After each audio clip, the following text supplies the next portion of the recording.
पौनगे च सुरेन्द्रे च कौशिके पाद संस्पृशि निर्विशेष मनस्काय श्री वीरस्वामिने नमः।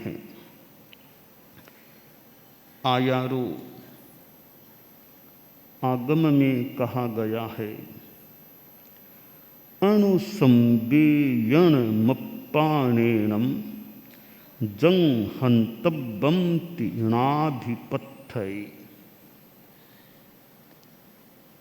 अपना किया हुआ कर्म अपने को ही भुगतना होता है, इसलिए किसी के हनन की इच्छा मत करो। आदमी हिंसा करता है,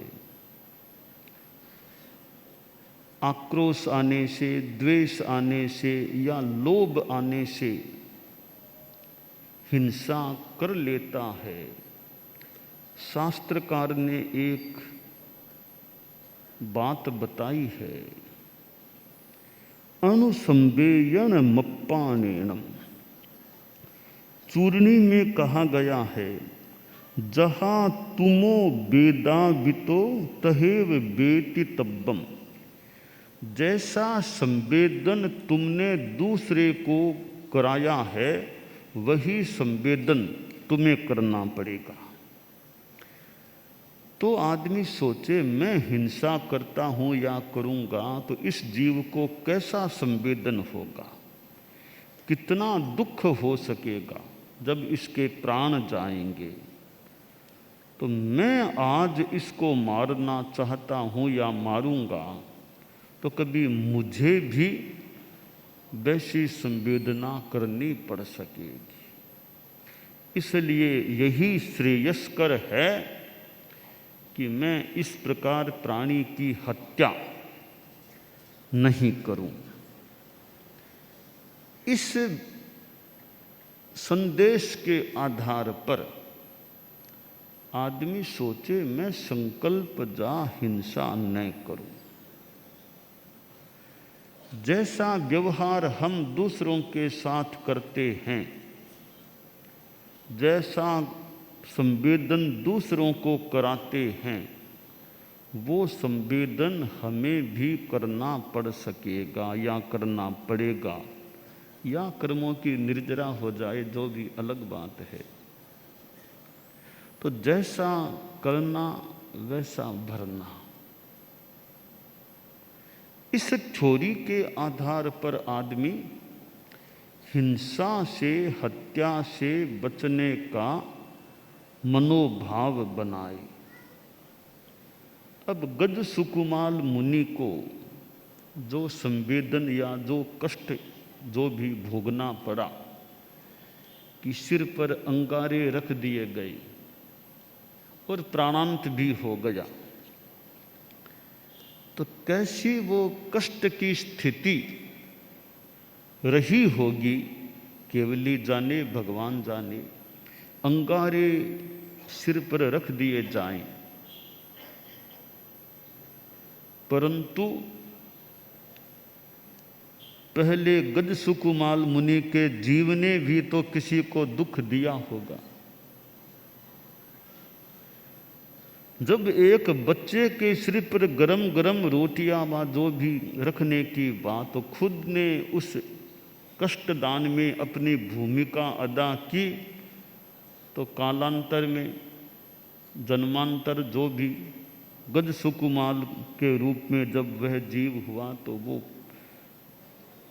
कठिनाई या वो स्थिति भोगनी पड़ी, सामने आ गई। तो मैं आज किसी को दुख देता हूँ तो वो भी मुझे, यानी किसी रूप में मुझे उसका परिणाम भुगतना पड़ सकेगा। छोटा छोटा कार्य भी हम करते हैं, मानो कि सब भीतर में रिकॉर्ड हो रहा है, क्या किया जा रहा है, उसका फिर फल भी भुगतना होता है। अब साधु अहिंसा महाव्रत को स्वीकार करता है, जिंदगी भर के लिए हिंसा का परित्याग करता है।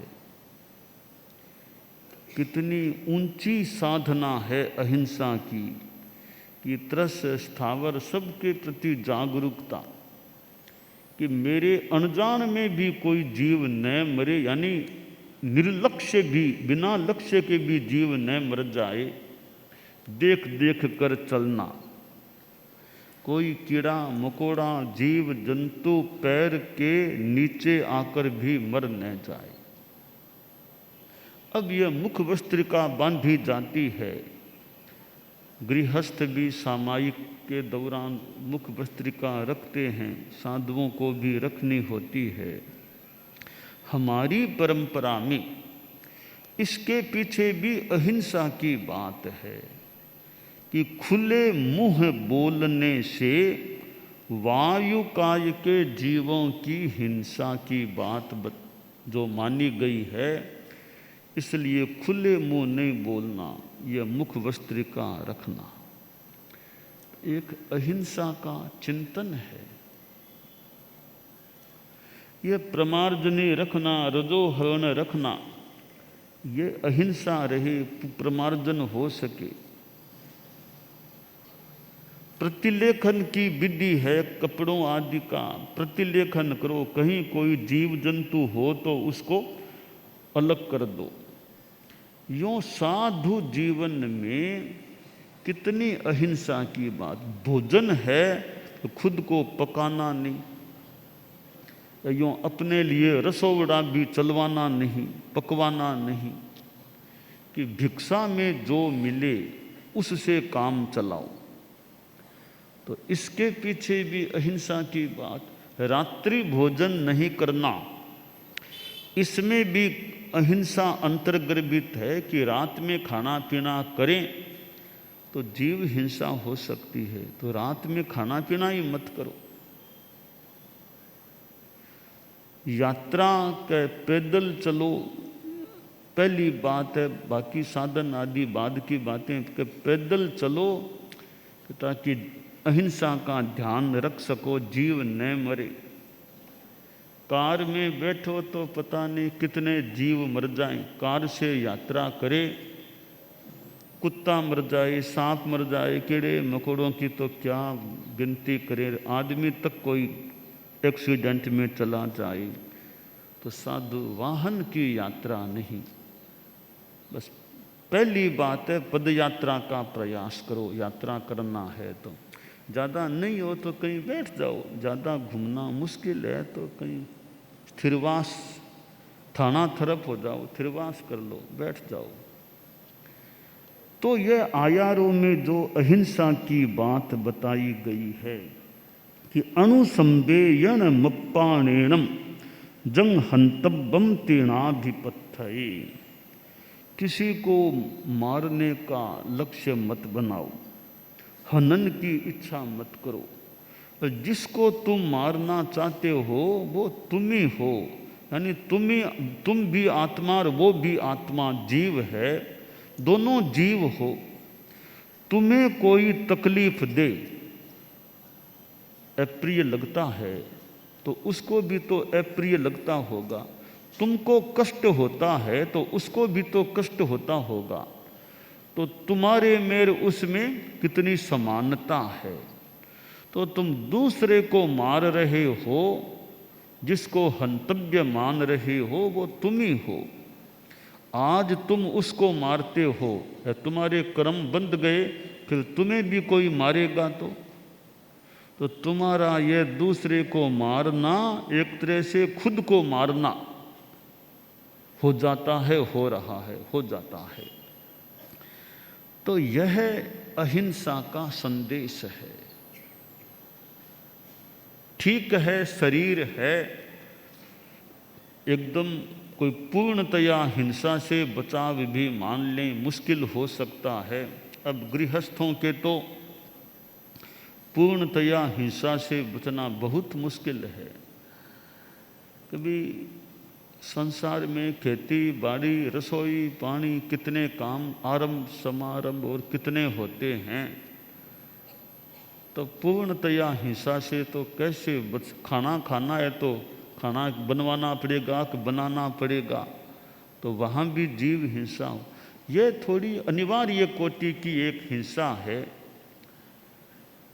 और कभी रक्षा के लिए भी हिंसा करना पड़ जाए, रक्षा के लिए तो रक्षा के लिए करना पड़ जाए, जीवन यापन के लिए खान पान आदि के संदर्भ में हिंसा हो जाए, पर संकल्प जा हिंसा, इरादा करके आक्रोश या लोभ से इसको मारना, ऐसी हिंसा से बचने का प्रयास करो। रक्षा का एक अलग विषय कर लो, आरंभ जा हिंसा खेती बाड़ी का अलग, खाना पीना वो अलग कर दें। फिर जो ये संकल्प जा हिंसा बचती है, इरादतन हिंसा, राग द्वेष से आक्रोश से लोभ से किसी को मारना, कि उस हिंसा से तो बचने का प्रयास करो।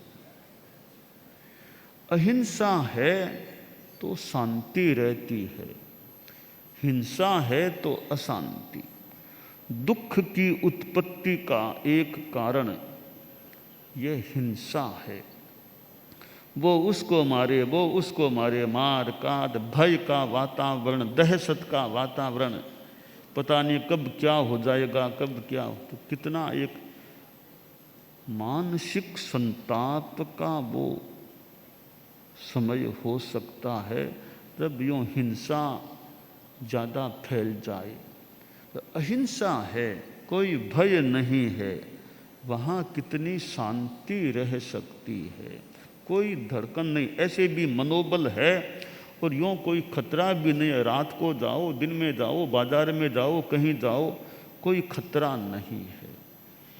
ऐसा अहिंसा का माहौल कि रात को अंधेरे में जाओ कोई खतरा नहीं है, और दुकान के ताला नहीं लगाया तो भी कोई बात नहीं, कोई खतरा नहीं है। इतनी जहाँ अहिंसा और नैतिकता हो कि दुकान के ताला लगाने की भी ज़रूरत नहीं पड़े। आमतौर से तो दुकान के ताला बंद करते ही होंगे, क्योंकि भी खतरा कोई ले जाए तो इतना लगे कि हमारे यहाँ कोई कुछ नहीं लेने वाला, भले दुकान के ताला नहीं भी लगाया है तो कोई हमें आशंका नहीं कोई चोरी कर लेगा।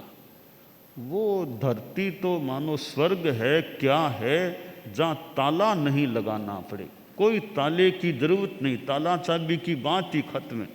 इतना जहाँ नैतिकता का माहौल हो, दुनिया में पता नहीं कहीं ऐसे देश भी कोई हैं क्या कि जहाँ ताला नहीं लगाना पड़े, कोई आशंका नहीं कि कोई मेरी चीज़ ले जाएगा, चोरी कर लेगा।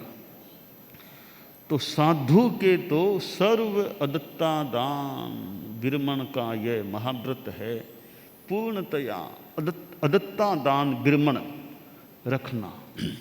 तो मैं किसी दूसरे की चीज, कोई आदमी सोचे मैं दूसरे की चुराऊंगा तो मेरी भी कोई चीज चुरा लेगा, तो चोर चोर मोशेरा भाई, मैं उसकी तो मेरी भी कोई चीज़ निकाल लेगा। मैं चुरा करके रखूंगा, कोई मेरा भाई आके मेरी चीज़ को भी निकाल के ले जाएगा। तो मैं चोरी करता हूँ तो दूसरे को कष्ट पड़ता होगा, तो मेरा कोई सामान ले जाए तो मुझे कितना कष्ट पड़ेगा। इसलिए दूसरे की चीज़ चोरी के रूप में मत लो। अरे शंका ही न हो कि मेरी चीज़ कोई ये निकाल लेगा। इतना परस्पर विश्वास, नैतिकता, ईमानदारी का माहौल हो। किसी को चीज़ दे दी रखने के लिए, कभी अभी तुम रख लो, वापिस आके मांगा तो नट गया कि मुझे कब दी थी। तो अरे आपको दी थी ना, पर नीयत बिगड़ गई कि मुझे कब दी थी, इतनी कीमती संपत्ति हड़प ली, रख ली। तो यह सारी एक अदत्ता दान की चीज़ है। तो भी दूसरे की चीज़ को हथियाने का हम प्रयास न करें।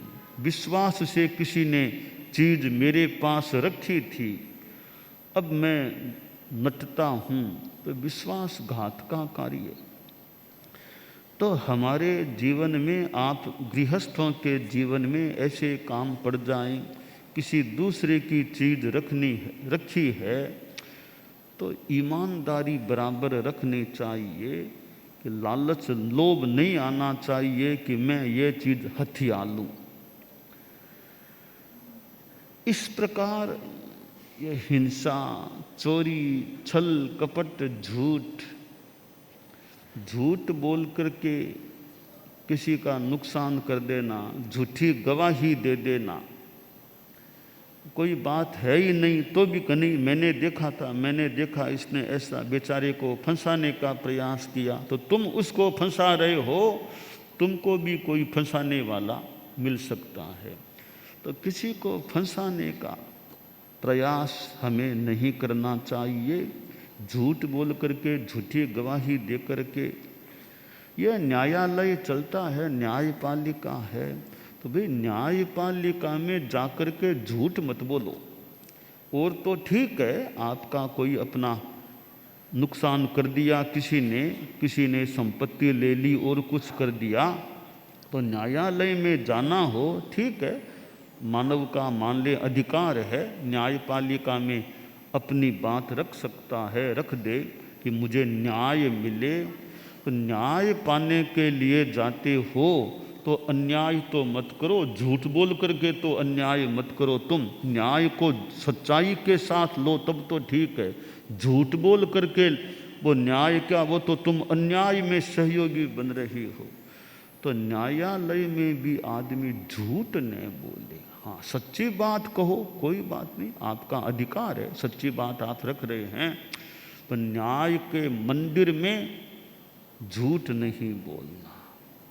बाकी तो न्यायाधीश है, वो कैसे झूठ साच का निष्कर्ष निकाले, वो न्यायाधीश की अपनी क्षमता, अपनी जो भी योग्यता, कि वो झूठ बोलने वाली कोई झूठ को भी पकड़ सके कि कहाँ झूठ है, तो वो न्यायाधीश पकड़े, वो तो उनकी बुद्धिमत्ता क्षमता, जो भी आदमी झूठ क्यों बोले।